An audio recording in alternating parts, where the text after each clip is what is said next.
চলো আজকে একটা special get ready with me share করি আমার 5 মাসের স্বাদের জন্য আমি কিভাবে রেডি হয়েছিলাম। আর এই দিন আমি একটু না রেডি হয়ে ডান্সও করছিলাম, বিকজ আমার সবে সবে বেবি বাম্পটা বোঝা যাচ্ছিলো। আর এইটা না আলাদাই এক্সাইটমেন্ট একটা হয়।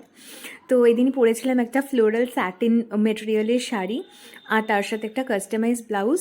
যদিও এটা কোনো বুটিক থেকে বানাইনি, আমি নিজেই দোকান থেকে কিনে কাস্টমাইজ করিয়েছি, পুরোটাই টেলারকে দিয়ে বানানো। এরপর রেডি হবো, যেহেতু ঘরেই ব্যাপারটা ছিল, ফাংশন কিছুই নয়, তাও এসব স্পেশাল দিনে কিন্তু একটু রেডি হলে ভালোই লাগে। তাই বেসিক স্কিন কেয়ার করেছি, একটু কাজল আর কে বিউটির এই লিপস্টিকটা। এই কালারটা না ভীষণ সুন্দর আর অনেকক্ষণ স্টে করে। তারপরে ভাবলাম হালকা মমি টু বি একটু ব্লাশ লাগিয়ে নিই, বিকজ প্রেগনেন্সিতে না খুব একটা কোথাও বাইরে যাওয়া হতো না, তাই বাড়িতেই একটু মেকআপ করার সুযোগ পেলে করে নিতাম। আর তার সাথে পরেছিলাম এই হারটা, এটা না আমার ভীষণ প্রিয় একটা হার। তো ভাবলাম এত কিছুই যখন করছি তাহলে চুলে একটা ফুলও লাগিনি, তো ম্যাচিং এরম একটা আর্টিফিশিয়াল জারবেরা আমার কাছে ছিল উইথ জিপসি, তো এইটা আমি লাগিয়ে নিলাম। তো এই ধরনের ফুলগুলো না কাছে থাকলে খুব সুবিধা হয়, যখন তখন একটু লুকটা এনহ্যান্স করা যায়।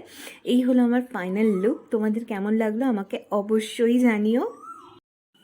আর চ্যানেলটাকে প্লিজ লাইক অ্যান্ড সাবস্ক্রাইব করে দিও আরও সুন্দর সুন্দর ভিডিও পাওয়ার জন্য। আর এই শাড়ির মেটেরিয়ালটা খুবই সুন্দর ছিল, আর এই দিনের লুকটা আমার খুব